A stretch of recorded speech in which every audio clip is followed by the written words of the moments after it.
Characteristic polynomial find out करना होता है। उसके बाद जो कैरेक्टरिस्टिक पॉलिनोमियल के जो रूट होते हैं वो आपके आइगन वैल्यू कहलाते हैं। ये आपका कैरेक्टरिस्टिक पॉलिनोमियल है, तो इसके जो रूट होंगे ये F of T equal to 0, roots of the polynomial function F T are eigen values of the matrix A. तो आपके पास आइगन वैल्यू आ गई, for example lambda 1 lambda 2 up to lambda के ये आपके पास अगर n क्रॉस n मैट्रिक्स है तो जो कैरेक्टरिस्टिक पॉलिनोमियल मिलती है वो आपके पास n डिग्री की पॉलिनोमियल मिलेगी। n डिग्री पॉलिनोमियल है तो मैक्सिमम n रूट होंगे, तो मैक्सिमम पॉसिबिलिटी है उसके पास कि लैम्डा n सारे आइगन वैल्यूज जो है डिस्टिंक्ट हो सकते हैं। सो इन पर्टिकुलर कुछ आइगन वैल्यू रिपीट भी हो सकते हैं। तो मैं अज्यूम कर लेता हूँ कि lambda 1 lambda 2 up to lambda k these are the distinct eigen values. Then इनके कॉरस्पॉन्डिंग हम निकालते हैं eigen space E lambda. E lambda जो होता है वो डिफाइन होता है, वे सारे वेक्टर होते हैं v such that t of v is equal to lambda v. This is called the eigenspace corresponding to eigenvalue lambda. ये एक नॉन जीरो वेक्टर है सच दैट अगर मेरे पास लैम्डा एग्जिस्ट करता है फील्ड के अंदर such that t of v is equal to lambda v, then v जो कहलाता है आपका आइगन वेक्टर कहलाता है एंड लैम्डा जो कहलाती है उसकी आइगन वैल्यू कहलाती है। लेकिन मैंने यहाँ पे जो कंसीडर किया है, मैंने वो कंसीडर किया है कि वे सारे vector v belonging to fn जो कि इस कंडीशन सेटिस्फाई करेंगे, यानी T of v equal to lambda v।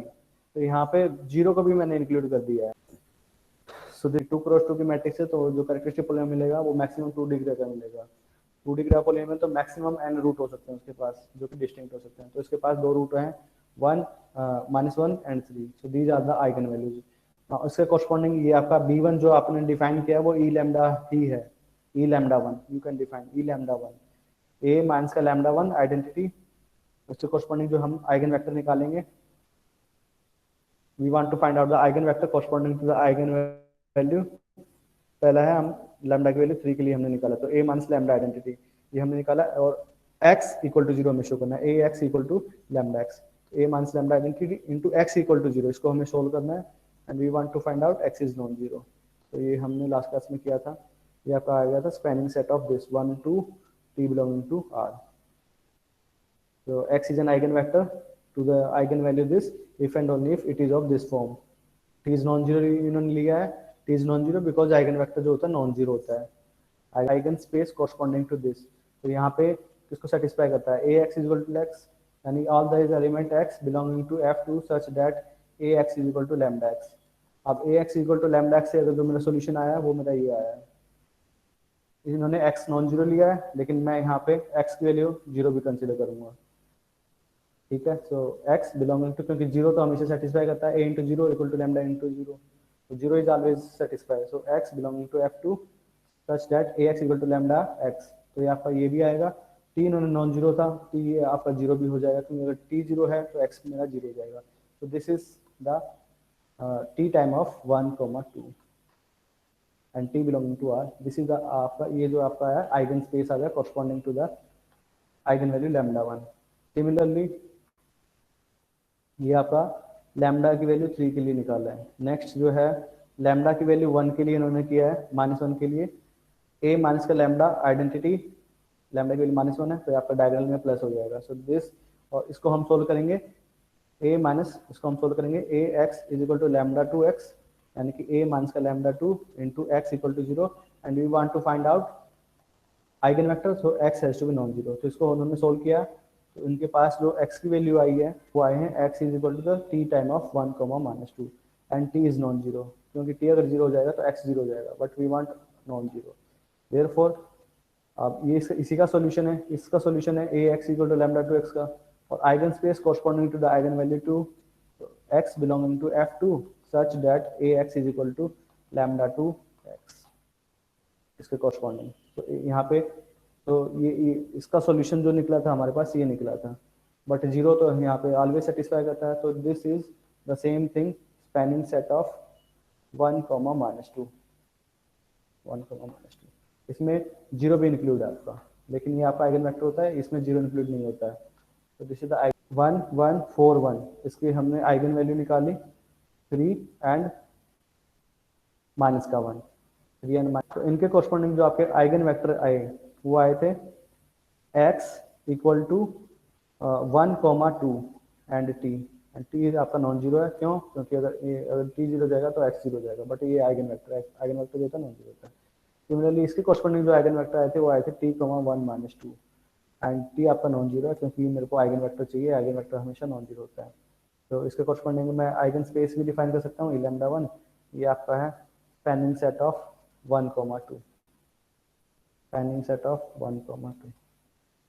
ये आपका eigen space corresponding to the eigen value lambda equal to -1, that is spanning set of 1 -2। निकालने के बाद ये जो है ये आइगन वेक्टर है corresponding to eigen value this, और ये आइगन वेक्टर टी को अगर मैं 1 पुट कर देता हूँ तो ये आइगन वेक्टर हो जाएगा इसके कॉरस्पॉन्डिंग। टी की वैल्यू मैंने 1 पुट कर दी तो 1 2 and 1 -2। Lambda 1 this is eigen value of this is eigen value of this, इसके कॉरस्पॉन्डिंग आइगन वेक्टर ये है ये। फिर उसके बाद हमने किया था कि एक बेसिस, ये जो है आपका बेसिस डिफाइन कर देगा पूरी पूरी वेक्टर स्पेस की R2 की, क्योंकि ये जो है हमारे पास 2 क्रॉस 2 की मैट्रिक्स है, ठीक है। तो it will form A basis for R2 1,2 and 1 -2, ये आपका बेसिस बना देगा for R2 consisting of eigen vectors of T। तो ये आपके पास ये मैट्रिक्स थी, इसके कॉरस्पॉन्डिंग हमारे पास बेसिस एलिमेंट एग्जिस्ट कर जाती है सच दैट ये आपके आइगन वेक्टर हैं टी के means L A of X is defined to be A X. तो ये आपके बेसिस वेक्टर हो गए इसके। So the matrix A is diagonally in this case. Example number 5 में टी डिफाइन किया था पॉलिनोमियल स्पेस P2R से लेके P2R such that T of F of x, ये हमने डिफाइन किया था F of x plus 1 into F derivative x, और इसके कॉरस्पॉन्डिंग जो मैट्रिक्स आई थी स्टैंडर्ड बेसिस के रिस्पेक्ट में वो मैंने फाइंड आउट की थी 1x(x²), ये आपकी स्टैंडर्ड बेसिस है, और उसके कॉरस्पॉन्डिंग जो मैट्रिक्स आई थी वो आपके पास आ गई थी 1 2 3 0 0 0 1 2 0 1 2 0, ये आ गई थी। आइगन वैल्यू जो होती है कैसे निकालेंगे? कैरेक्टरिस्टिक पॉलिनोमियल से निकालते हैं। How we will find characteristic polynomial? Determinant of ये आपकी मैट्रिक्स ए, अगर इसको मैं ए मान लेता हूँ तो ए मान इसका लैम्डा आइडेंटिटी और टी आइडेंटिटी, ठीक है। So that is determinant of, diagonal में से टी घटा लेंगे, यानी कि 1 माइनस का टी, ये भी शायद किया था 2 माइनस का टी एंड 3 माइनस का टी। So that is 1 0 2 0 0 0। अब इसका डिटरमिनेंट जो आता है वो प्रोडक्ट हो जाएगा तीनों का, ये हमने किया था 1 माइनस टी 2 माइनस का टी एंड 3 माइनस का टी। इसकी जो आइगन वैल्यूज होगी therefore the eigen values are इसके जो रूट हो जाएंगे वो आपके आइगन वैल्यूज होंगे। फॉर एग्जांपल टी की वैल्यू आपके पास 1 हो जाएगी, 1 2 and 3, these are the eigen values. Now eigen vectors निकालना है, तो सबसे पहले आइगन वेक्टर निकालेंगे corresponding to eigen vectors corresponding to eigen value lambda equal to 1। तो लैम्डा इक्वल टू 1 तो A X is equal to lambda X होता है ना, A X is equal to lambda X, और हमने डिफाइन किया था ए माइनस का lambda identity into X equal to 0 and we have to find out X is non zero, eigen vector निकालना है। तो इसको हम सोल्व करेंगे। तो ए माइनस लैम्डा की वैल्यू कितनी है? 1 है, 1 X equal to 0 and X is non zero. So क्या करेंगे? डायगोनल में से एक घटा देंगे, डायगोनल में से एक घट जाएगा तो आपके पास ये जो मैट्रिक्स मिलेगी वो मिलेगी 1 में से 1 2 में से 1 और 3 में से 1 2 0 0 0, ये आपका 1 0 2, ये आपके पास बचेगा मैट्रिक्स x1 x2 x3। अब मैं अज्यूम कर लेता हूँ दिस x1 मैंने अज्यूम कर लिया x1 x2 x3, ठीक है। तो this into this equal to मेरे को शो करना है 0, इसका मेरे को सॉल्यूशन फाइंड आउट करना है x has to be non zero. First row से x2 0, तो इसको मल्टीप्लाई करते हैं, so this implies first row से आपके पास x2 0 आएगा एंड इससे क्या करेंगे? लास्ट रो से x3 0 मिलेगा, x3 0। सेकेंड रो से कितना होगा? x2 plus 2x3 equal to 0। अब x2 0 x3 0 है तो 0 plus 2 into 0 equal to 0 satisfy करती है, तो यानी कि x2 0 है x3 0 है, x3 0। x1 के बारे में कुछ भी नहीं है, यानी कि x1 जो है आपका फ्री वेरिएबल है, x1 is a free variable, x1 जो है आपका फ्री वेरिएबल है, ठीक है। तो आइगन वेक्टर जो आएगी आपके पास x वो था हमने एज्यूम किया था x1 x2 x3, x1 x2 x3, और x1 x2 आपके पास जीरो है, x3 आपके पास जीरो, यानी कि ये जीरो और x1 आपके पास एज इट इज बचेगा, यानी x1 को मैं निकाल लेता हूँ बाहर 1 0 0, यानी कि x जो आइगन वेक्टर जो आएगा आपका वो इस फॉर्म का होगा 1 0 0 टाइप का, और t जो लेंगे वो आपका नॉन जीरो होगा, क्योंकि आइगन वेक्टर फाइंड आउट करना है। क्योंकि अगर t जीरो हो गया तो ये आपके पास x जीरो हो जाएगा, बट की जबकि मेरे को फाइंड आउट करना है नॉन जीरो वेक्टर जो कि आइगन वेक्टर है। तो ये आपके पास लैम्डा की वैल्यू 1 1 के कोरस्पॉन्डिंग जो आइगन वेक्टर मिला वो आपका मिला t टाइम ऑफ 1 0 0। ठीक है, फिर लैम्डा की वैल्यू 2 के लिए निकालेंगे, आपका 1 2 0। ठीक है, ये मिल जाएगा। तो x3 इक्वल टू जीरो, और we want x is to be non zero. तो यहाँ से अगर मैं मल्टीप्लाई करता हूँ थर्ड इक्वेशन कितना है, ये जीरो x3, तो x3 की वैल्यू होगी जीरो। ठीक है, और यहाँ से भी x3 जीरो है, यहाँ से कितना है x1, ये x2, और ये आपका 2x3, 2x3 zero means x3 zero. तो इन दोनों से इक्वेशन से मेरे को मिला x3 जीरो। फर्स्ट इक्वेशन कितनी है, माइनस का x1 plus x2, and right hand side में कितना है जीरो, यानी कि x2 की वैल्यू जो है x1 के इक्वल है और x3 की वैल्यू जीरो है। तो आपके पास x जो है x1 x2 x3। अब x2 की वैल्यू किसके इक्वल है, x1 के इक्वल है, x2 is same as x1, और x3 की वैल्यू आपके पास है zero. This is same as x1 मैं कॉमन ले लेता हूँ 1 0 0 0।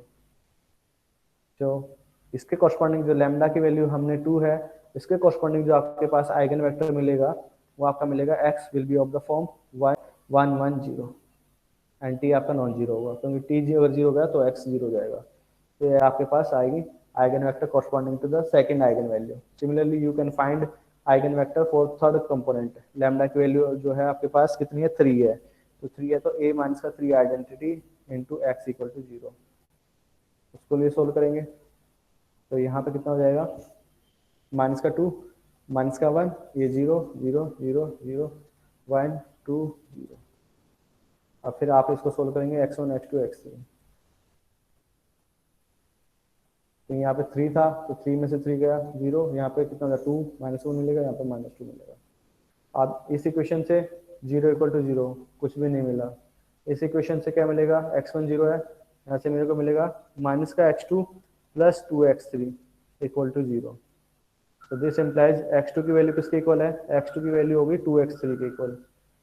एंड यहाँ से फर्स्ट इक्वेशन से मेरे को मिलेगा -2x1 plus x2 equal to 0, यानी कि x2 की वैल्यू कितनी होगी 2 टाइम ऑफ x1।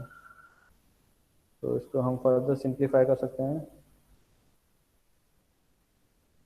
अब ये दोनों इक्वल हैं तो यानी कि 2x1 x1 ये दोनों इक्वल हैं, x2 x2, therefore 2x1 equal to 2x3,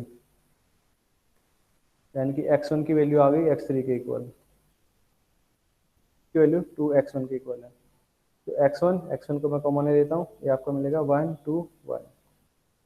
therefore जो आइगन वेक्टर जो है आपके पास corresponding to eigen value lambda की वैल्यू 3, तो आइगन वेक्टर जो है आपके पास हो जाएगा 1 2 1 है, ये नीचे 1 है, t time of this, and t is non zero. This is eigen value और इसके कॉरस्पॉन्डिंग ये आइगन वेक्टर है। ठीक है, तो कैरेक्टरिस्टिक सबसे पहले जो मैट्रिक्स गिवन थी हमें उससे हमने आइगन वैल्यू फाइंड आउट किए हैं, वो है 1 2 3, इनके कॉरस्पॉन्डिंग आइगन वेक्टर निकाले हैं। तो इनसे हम ई लैम्डा 1 भी डिफाइन कर सकते हैं, ई लैम्डा 1 ई लैम्डा 2, वो आपका स्पैनिंग सेट ऑफ दिस हो जाएगा। Spanning set of T equal to 0 भी निकल हो जाता है, ई लैम्डा 2 ई लैम्डा 3। ये आपके जो है आइगन वेक्टर्स है। A matrix representation of T with respect to beta, जो कि आपके पास स्टैंडर्ड पॉलिनोमियल थी, टी जो था आपके पास p2r से लेके p2r से था, और जो स्टैंडर्ड बेसिस है वो है आपकी 1x स्क्वायर। इसके कॉरस्पॉन्डिंग जो है हमारे पास मैट्रिक्स आई, इसके कॉरस्पॉन्डिंग हमने आइगन वैल्यू निकाले, आइगन वेक्टर निकालने के बाद हमने आइगन वेक्टर्स निकाले हैं। तो अगर मैं डिफाइन कर देता हूँ बीटा, जो फर्स्ट कॉरस्पॉन्डिंग जो आइगन वेक्टर था 1 0 0, सेकंड के कॉरस्पॉन्डिंग था 1 1 0, और थर्ड कॉरस्पॉन्डिंग के जो आइगन वेक्टर है वो है आपके पास 1 2 1। ठीक है, ये आपस में लीनियरली इंडिपेंडेंट है, और इसका डायमेंशन, क्योंकि डायमेंशन है R3 का, R3 का डायमेंशन कितना होता है 3 है, और बेसिस में एलिमेंट कितने हैं 3 है, ये लीनियरली इंडिपेंडेंट, तो ये बेसिस बन जाएगी R3 की। क्यों लीनियरली इंडिपेंडेंट है, क्योंकि ये इसके लीनियर कॉम्बिनेशन में नहीं आएगा, उसको मैं इसके स्केलर मल्टीपल में नहीं लिख सकता, क्योंकि स्केलर मल्टीपल करूंगा तो अल्फा टाइम यहाँ पे आएगा, बट ये तो मेरा 1 है। अब इसको मैं लिखूंगा तो ये इसके मैं लीनियर कॉम्बिनेशन में लिख सकता, क्योंकि अगर मैं लीनियर कॉम्बिनेशन में लिखता हूँ तो alpha time of this plus beta time of this, ये कंपोनेंट तो हमेशा 0 रहेगा, बट यहाँ पे 1 है। This can not be written as a linear combination of president 1। Vector है x जो है आइगन वेक्टर, इसका मतलब x नॉन जीरो हुआ। ये non zero vector x is called an eigenvector if there exists a lambda belonging to the field such that t of x equal to lambda x। But अब देखेंगे कि t of x operate क्या करता है, t of x कर क्या रहा है, x को खाली मल्टीप्लाई कर रहा है लैम्डा से, x को क्या कर रहा है, मल्टीप्लाई करता है लैम्डा से, ठीक है। तो ये आपका ज्योमेट्रिकल इंटरप्रिटेशन क्या है कि जो आइगन वेक्टर है आपके पास x, अगर कोई वेक्टर है नॉन जीरो वेक्टर है x, अगर मेरे पास कोई भी नॉन जीरो वेक्टर है उसको मैंने ये मैंने मान लिया पोजीशन वेक्टर, ओरिजिन से मैंने इसको कनेक्ट कर दिया, और ये आपके पास x एक आइगन वेक्टर है, ठीक है। R2 में मान लीजिए फॉर एग्जांपल ये x एक्सिस है, ये y एक्सिस है, और ये आपके पास कोई भी फॉर एग्जांपल 1 2 कुछ भी है, तो ये this is an vector x, R2 का मेंबर है, ठीक है। x जो है नॉन जीरो वेक्टर है, आइगन वेक्टर है, तो x नॉन जीरो वेक्टर रहेगा। एंड t क्या करेगा, उसको क्या करेगा, लैम्डा से मल्टीप्लाई करेगा, t of x is equal to lambda x। Lambda क्या एक स्केलर क्वांटिटी है, यानी कि इसको मल्टीप्लाई करेगा, इस वेक्टर को मल्टीप्लाई करेगा। अगर लैम्डा 0 हुआ तो ये कहाँ पे शिफ्ट हो जाएगा, इस पॉइंट पे। अगर लैम्डा की वैल्यू इसका आधा हुआ तो ये यहाँ पे आ जाएगा, इसका डबल हुआ तो ये यहाँ पे आ जाएगा, ठीक है। और lambda can B negative also, अगर माइनस में हुआ तो ये इधर आ जाएगा, इधर आ जाएगा। तो आइगन वेक्टर है। देन टी ऑफ एक्स क्या करता है, खाली मल्टीप्लाई कर देता है लैम्डा से, यानी कि उसको शिफ्ट करेगा लैम्डा से। लैम्डा को 0 ले लिया तो ये यहाँ पे आएगा, 1 ले लिया, हाफ ले लिया, तो ये क्या करेगा कि ये आप एक लाइन पे मूव करेगा। The context of vector space, let V be an eigen vector, मैंने अज्यूम कर लिया वी आइगन वेक्टर है, lambda with the corresponding eigen value, यानी कि T of V is equal to lambda V. उन्होंने V assume कर लिया, V जो है आपका आइगन वेक्टर है, कोरस्पोंडिंग आइगन वैल्यू है लैम्डा, यानी कि टी ऑफ वी जो है आपका लैम्डा वी के इक्वल है, and we is non zero, ठीक है। उसके बाद कहता है मैंने डिफाइन कर लिया W को spanning set of V। W जो है आपका नॉन जीरो वेक्टर था, जो कि आइगन वेक्टर, तो मैंने कंसीडर कर लिया सिंगलटन वेक्टर है तो आपस में लीनियरली इंडिपेंडेंट होता है, नॉन जीरो है तो linearly singleton vector is linearly independent होता है if and only if V is non zero. तो ये आपका स्पैनिंग सेट करेगा, यानी कि ये वन डायमेंशनल सबस्पेस बनेगा, this will be A one dimensional subspace, one dimensional subspace of the vector space V। Next क्या कहता है कि वे W को मैंने डिफाइन कर लिया spanning of V, this is a one dimensional subspace of V spanned by V, यानी कि ये लाइन से पास करेगा, it will be a line passing through the origin, ठीक है। तो ये स्पैनिंग सेट ऑफ V है, ये आपकी जो वन डायमेंशनल सबस्पेस है वो एक लाइन मिलेगी जो कि ओरिजिन से पास करेगी, it will be line passing through the origin. Then for any W belonging to capital W, यानी कि अगर मैं कोई भी एलिमेंट लेता हूँ W का, W एक एलिमेंट ले लिया मैंने कैपिटल W किसका, स्पैनिंग सेट ऑफ V, ये आपका किस फॉर्म का हो जाएगा, दिस इंप्लाइज W जो हो जाएगा वो किस टाइप का होगा, C time of V, C time of V हो जाएगा। देन मैं अप्लाई करता हूँ T ऑफ W निकालते हैं, तो T of W is same as T of CV। अब T जो है आपके पास लीनियर ऑपरेटर है तो C आपका बाहर निकल जाएगा, and that will be T of V। But V जो है आपका आइगन वेक्टर है, so this is same as T of V is lambda V, this is lambda V, ठीक है। तो और W कैसे डिफाइन किया था, CV के इक्वल था, तो lambda can be taken outside because both are scalar, इसको मैं इसके साथ कंबाइन कर देता हूँ, डिस्ट्रीब्यूटिव प्रॉपर्टी होल्ड करती है, and CV is W, therefore T of W is equal to lambda W। V आपके पास एक आइगन वेक्टर में लेके चला था, ठीक है, तो हमने उसका सबस्पेस हमने कंसीडर कर लिया, तो स्पैनिंग सेट ऑफ V वो हमारे पास W है, W के वन डायमेंशनल सबस्पेस जो कि आपका इससे पास करेगा, इसमें किस प्रकार के एलिमेंट होंगे, इसके मल्टीपल टाइप के, तो अगर कोई भी एलिमेंट में लेता हूँ उसके स्पैनिंग सेट में तो वो इस टाइप का होगा। Then we have shown that T of W में अगर मैं अप्लाई करता हूँ तो मेरे पास आता है लैम्डा W, कि अगर V आइगन वेक्टर था, V अगर आइगन वेक्टर था किसका, लैम्डा का, V is an eigen vector है, V is an eigen vector, V is an eigen vector of T corresponding to eigen value lambda. Then यहाँ पे ये W क्या है, वो भी आइगन वेक्टर है corresponding to eigen value lambda. Then W जो है वो भी आपका आइगन वेक्टर है, W is also an eigen vector,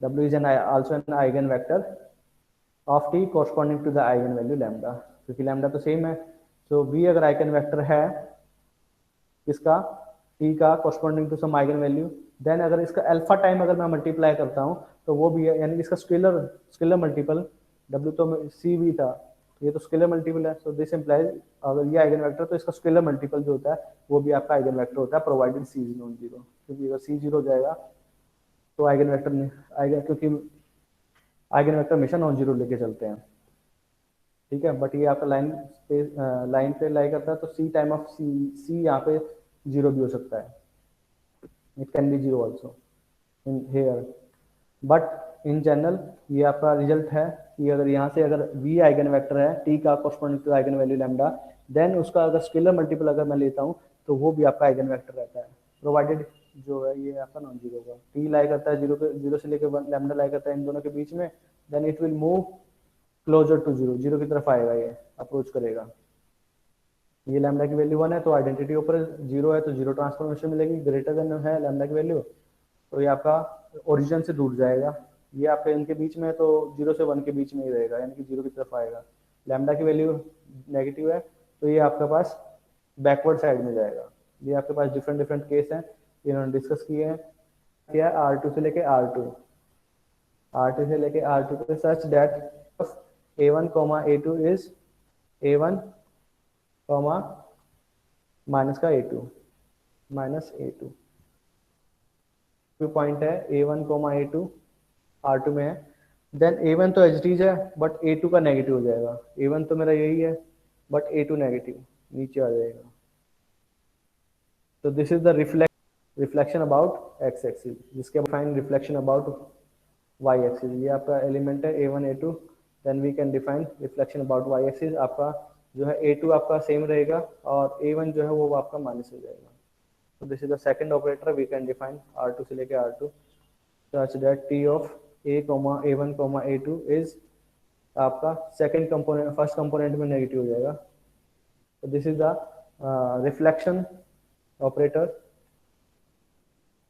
operator about, किसके अबाउट है वाई एक्सिस के, कोमा जीरो, एंड E2 जो है वो है आपके पास 0,1, अगर ये आइगन वेक्टर है इसका तो T ऑफ E1 किसके इक्वल होगा, लैम्डा 1 E1 के, यानी कि इसके कॉरस्पॉन्डिंग आइगन वैल्यू कितना है 1 है, तो मैं कंसीडर करता हूँ अगर मैं T ऑफ E1 निकालता हूँ तो T ऑफ E1 कितना है, T ऑफ E1 यानी कि 1,0, तो T ऑफ E1 1,0 तो 1 0, ये आपका 1 0 ही आएगा 1 0, तो इसको मैं लिख सकता हूँ E1, ठीक है, so this is T of E1 is equal to T of E1 is equal to 1 E1, तो इसका मतलब कि जो E1 है वो आपका आइगन वेक्टर है, E1 is an eigen vector है, E1 is an eigen vector with corresponding eigen value, corresponding जो आइगन वैल्यू है वो आपके पास है 1, सिमिलरली T of E2 अगर मैं निकालता हूँ T of E2, तो T of E2 हमारे पास कितना है 0,1 होता है, ये क्या करेगा 0 तो एच डी सेकेंड वाले का नेगेटिव हो जाएगा 0, माइनस का 1, तो माइनस अगर मैं 1 कॉमन ले लेता हूँ तो कितना मिलेगा 0,1, तो दिस इज माइनस का 1, E2, therefore T of E2 is minus का 1 E2, तो this implies E2 is also an eigen vector, E2 जो है आपका आइगन वेक्टर है, E2 is an eigen vector the corresponding eigen value कितनी है -1, you can find out for this T of E1 अगर मैं निकालता हूँ T ऑफ E1 कितना होगा 1,0, तो 1,0 क्या करेगा, फर्स्ट वाले को नेगेटिव सेकंड वाले को एच डी, तो this is same as minus का 1,10, यानी कि माइनस का 1 इंटू E1, तो आपके पास E1 आइगन वेक्टर है बट जो आइगन वैल्यू है वो आपके पास यहाँ पे जो आइगन वैल्यू थी वो 1 थी, बट इस केस में जो आइगन वैल्यू है वो आपके पास रिप्लेस हो गई -1 से, सिमिलरली T ऑफ E2 निकालेंगे तो वो आपके पास आ जाएगा 1 इंटू E2, तो यहाँ पे -1 थी, यहाँ पे जो आइगन वैल्यू है वो आपके पास हो जाएगी 1, x, 0, यानी कि आइडेंटिटी ऑपरेटर की तरह एक्ट होगा on this x axis, Tx as an identity operator, Tx as an identity operator on x axis, अगर वाई एक्सिस की मैं बात करता हूँ तो क्या करेगा, टी ऑफ 0, यानी कि ये क्या करता है, रिवर्स कर रहा है। वाई एक्सिस यहाँ पे तो आइडेंटिटी है, बट ये अगर ऊपर की तरफ से वाई पे है तो उसको रिवर्स रिवर्स करता है। आइडेंटिटी ऑपरेटर नहीं है बट उसका नेगेटिव है।